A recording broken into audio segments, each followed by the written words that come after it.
Hi guys, welcome to another beer review, and today we're going over to Bristol for the first time to Lost and Grounded. Now the reason why I'm trying one of their beers is, well, first of all, I like to try as many beers as I can, but I have it on good authority that these guys brew some really good, like, traditional German and Belgian and European style beers amongst other ones. And I like that. I like the fact that these classic, simple styles are being brewed by craft breweries here in the UK, and they're not just, overly double dry hopped like pilsners, which just taste like soapy water. But yes, I picked this up from Optimism, and they had a couple of other beers. I don't know why I didn't pick it up, because I was really tempted by the Keller beer that they do. That might have been out of stock, actually. I might have seen that on a different website when I was shopping around. But yeah, I thought I'd give these guys a go, even though this style from Germany isn't really my favourite. Do you know what it reminds me of? It reminds me of it's the Alan Partridge Shrug of the beer world for me, because the style itself, mainly because, and yeah, I am a mess today, just being in the garden. Try to make myself look as presentable as possible, and I hate the fact that my fringe just goes back over my face. But anyway, nobody cares about that, Peter. So yeah, I thought, why not give another Kolsch style beer a try, because I haven't really had enough to judge the style too unfairly, to be honest. And yeah, so I thought it's quite interesting that a British craft brewery is doing a Köln style Kolsch. Of course, that was my terrible pronunciation of Cologne in German.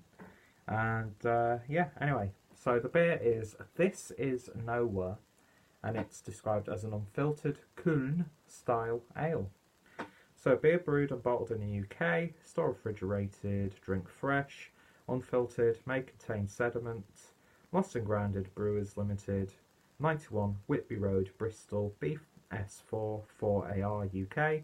Best before date is the 14th of December 2018, and the beer is coming in at 4.4% with some absolutely gorgeous artwork. I'm loving these sorts of labels by the likes of Lost and Grounded and Burnt Mill, and of course the photographic labels from Northern Monks Beer Project, Patrons Project. I love the idea of photography being used as the base for a beer label, and not looking like some really shitty word art document or whatever from 1995 made by Daz in the design department in the cardboard printing factory's office. You know what I'm talking about, where they use like clip art and like word art where it's like tilted and it's like multicolored and it's got that horrible grey shadow and really crooky black outline. People still use that sort of stuff. At least the likes of comic MS Sans or Sans has some sort of like ironic charm to it. But yeah, seeing like these shitty like charity sort of fundraiser word art documents, it's just horrible. And you see a lot of like really pixelated, overexposed photographs on them. So to actually see some beautiful photography on a beer label, weird segue, is always appreciated.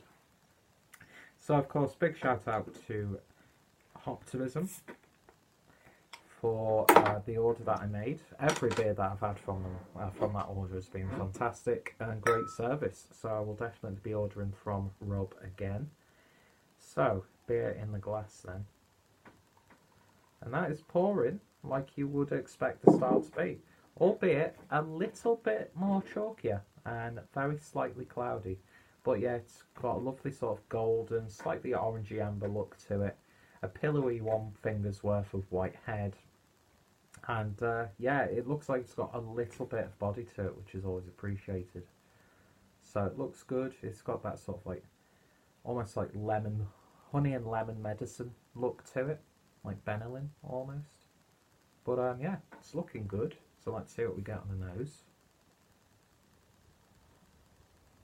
And it's bready. It's got that like lager-like musk to it. But there's like, and I know apple isn't usually a good aroma in a beer, but it's got that lovely sort of like genuine, like fresh apple off a tree sort of aroma to it. A little bit of a yeastiness in there, like wet hay, grass, that sort of thing. Of course, I'm getting all these images in my head because I've just come in from the garden. I mean, look at that. It looks like it's perfectly round. I look like a shit beetle with my hair. I don't know why it can't just stay like that. But yeah, slight lemon carrots in there as well. Almost like a melon sort of aroma. Bready, subtle spicy tones, a little bit leafy, slightly herbal. Yeah, it smells really nice, so let's give it a taste. Prost.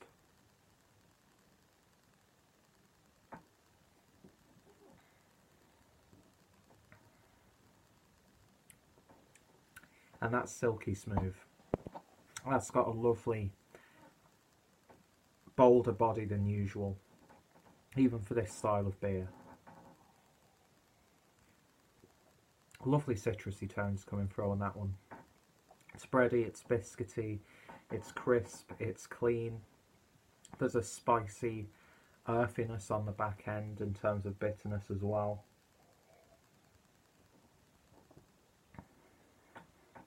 It's chewy. It's got like some subtle English golden ale characters to it, which is a weird thing for a beer like this. But yeah, that sort of like hop profile of like a classic British golden ale almost. Which of course, yeah, the Kolsch itself is, yeah, it's an ale because it's yeasted. From what I can remember, it's been quite a while. That's my terrible description of what a Kolsch is. But yeah, it's basically like a lager but with ale yeast. And I think they ferment at a different temperature than like a Hellas beer. I'm not too sure. I'm sure people, well, everyone watching this probably knows a hell of a lot more about the actual brewing processes and differences. But yeah, is this the sort of situation where they can't just call it a Kolsch? It's got to be a Köln style ale and stuff, like when like a California Common and that sort of stuff, where you can't actually properly name it as something. But yeah, it's got a real sense of authenticity to it. I know I said it's got like this really British, English, citrusy hop profile, but if you were in Cologne, sat in a bar across from the absolutely gorgeous, gorgeous Gothic church, and you were presented this in a glass, you'd think you'd be drinking one of the local specialities. You really would. And it's lovely. It's drinkable. It's a lot more exciting than some of the other Kolsch's that I've tried. But that being said, even though I'd happily have a 4-pack of this and demolish it, especially with the weather that we've been having, and I've just come in from the garden, that sort of stuff. So it serves its purpose. But I would probably opt for like a Hellas beer, but they've done a damn good job with this beer. And I'm very happy with it. It's a nice introduction to the brewery. And I want to try more of their sort of German style beers, because they've done a really damn good job. And when you pour it all into glass, yeah, that's clouded up a little bit more. A little bit more smoother, a little bit more chewier now that everything's in that glass. But yeah, it's not in your face or anything like that. This style shouldn't be. It should be just simple, drinkable, and not just like hogwash macro lager, you know, with the adjuncts and like the syrupiness. It's crisp, it's clean, it's far from exciting, but again, you don't want that. Bready, spicy, citrusy, a little bit of a melon character. It's almost like a very subtle berry-like character as well. But yeah, authentic, and they've done a damn good job. So in terms of a rating, I'm going to give Lost and Grounded's This Is Nowhere a 8 out of 10. damn good job, and I want to try more of their beers. So if you've got any recommendations of some of their beers that I should try, then let me know your thoughts, opinions. Any cultures that you'd like me to try or recommend, or any other sort of British attempts at German styles, always open to that, because you know by now that I love the art of German brewing and brewing culture in Germany in general, both craft and traditional. And when British brewers can just go bare bones, do the basics, the fundamentals of brewing, and do it to the quality of the original beers that they're attempting, then I think that should be celebrated. You know, it's not always about putting absurd ingredients into a beer. It's not always about, you know, triple dry hopping beers. Sometimes it's just nice to have a simple, well brewed traditional beer, and they've done a really good job. So check out Lost and Grounded. Check out Optimism as well. I've got access now to some fantastic beers, so I'm sure I will be abusing that website a lot more than I should do, and a lot more than I could afford to. But hey ho, that's the way it goes. And yeah, so I'm going to enjoy the rest of that, sat out in the garden, and then I'm going to be having a steak in a little while. So it's not going to last until the steak, so I'm sure I'll open another beer and enjoy that. But yeah, perfect with German lunchtime cuisine or Brotzeit sort of stuff. Pretzels, breads, cheeses, hams, salamis, spreads, spreadable sausage.